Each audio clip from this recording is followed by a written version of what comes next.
Hi everybody, it's Miss Jordan, and today we're going to be reading a cookie book because the other day it was National Oreo Day. I'm going to be reading The Smart Cookie by Jory John and Pete Oswald.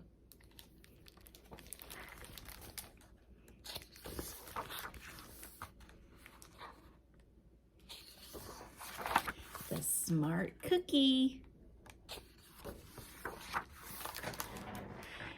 Greetings, I'm a cookie. I live in a bakery on a street corner near a river.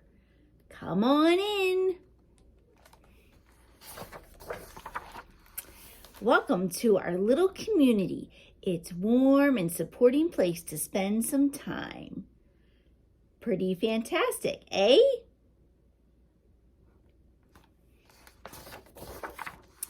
These days, life is sweet, but my journey wasn't always a cakewalk. When I was younger, I couldn't have imagined fitting in here. For a long time, I didn't feel comfortable speaking up or sharing my ideas. I didn't feel like a smart cookie. I wanted to be a cookie who knew all the answers, a cookie who felt confident in a group, a cookie who said, aha, when solving a puzzle, like this, aha.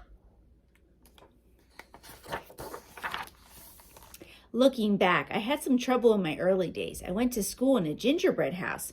Our teacher, Miss Biscotti, was kind and patient. When I arrived each morning, she'd wave at me and smile. But I didn't get the best grades, and I never raised my hand because I couldn't think of the answers as fast as the others. And I was the last to finish most tests. It wasn't because I didn't care, and it wasn't because I didn't try. Sometimes I get distracted and mess up, even though I knew the material. Those were the most frustrating moments of all. Once I misspelled the word dough. That was rough. Another time I added when I meant to subtract. Occasionally we'd have a lesson where I had absolutely no idea what was happening. I just couldn't keep up. I imagined that my desk was a raft and that I was completely lost at sea because that's what it felt like. At night, I slept in a cookie jar. I had about 6 dozen roommates. Move, you move. No, you move. No, you move. No, you move. I'd stay awake and stare out the window and worry. And it went this way day after day after day after day. But then something happened that changed everything. It all started with a homework assignment. Miss Biscotti requested our attention one afternoon. Tonight, I would like you to create something completely original, she announced. It can be anything you want. Please bring it to class tomorrow. That was it. There were no further instruction. Miss Biscotti winked at me as I gathered my belongings. I felt like a million butterflies in my stomach. Create anything? Something original? Do tomorrow? Oh, gulp.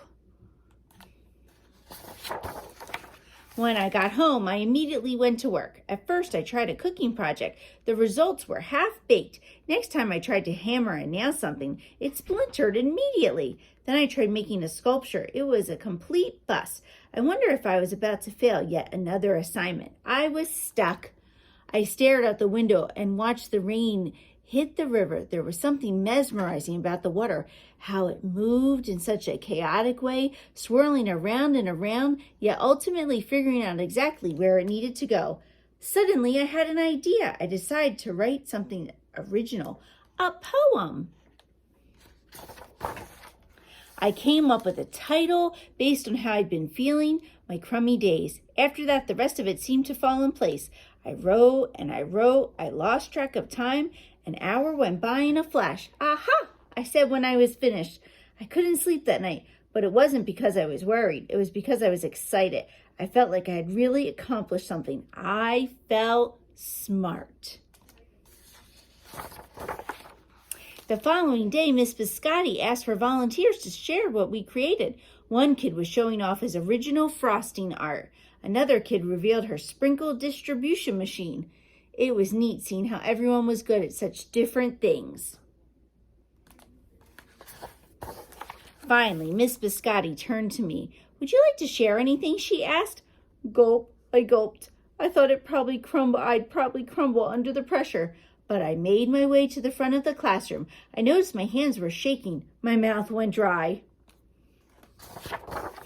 The poem is called My crummy days, I said, my voice cracking, and then I read it out loud. As I spoke, I noticed that some kids were nodding at certain lines. Other kids laughed at parts that were supposed to be funny. As I built toward the finale, I felt myself becoming more confident and animated. And in the end, everyone clapped and cheered. I promise you this, I'll never, ever forget it. Miss Biscotti was beaming. No one but you could have written that poem, she said. It was completely original. Aha! I had done it. I had created something and shared it with the world. Well, my world, at least. The rest of the day was a blur. By recess, I was already planning my next poem. I would call it My Sweet Morning. Aha! I thought when I came up with the title. Later that afternoon, Miss Biscotti handed me a note. It said that I should keep on writing, no matter what. That meant so much to me. School was a bit different after that. I wasn't so scared to raise my hand or ask a question or share my work. Sure, some things still don't come as easily for me as they do for others, but now I know that you can be smart in many different ways. You don't have the answers to every question or suddenly be great at everything all at once. You just need a chance to try all kinds of things to find out who you are and what you like to do. As for me, I learned that I can write and I can think up great ideas, and I've found plenty of other things I'm good at too. I no longer feel lost at sea. It's more like floating down a river, and the best part is there's always more to learn. Poetry night, because we're all smart cookies. The end. I hope you enjoyed this cookie story today. Stay tuned for a song from Miss Katrina. Bye, everyone. Hi everybody, Miss Katrina here at the library, and today's song is all about cookies. So we're gonna sing the Who Took the Cookie from the Cookie Jar, and we're gonna find out who took that cookie. Let's find out. Who took the cookie from the cookie jar? Biscuit took the cookie from the cookie jar. Who, me? Yes, you, not me. Then who? Knuffle Bunny. Who took the cookie from the cookie jar? Knuffle Bunny took the cookie from the cookie jar. Who, me? Yes, you, not me. Then who? Pigeon. Who took the cookie from the cookie jar? Pigeon took the cookie from the cookie jar. Who, me? Yes, you, not me. Then who? It was me. Bye, everybody.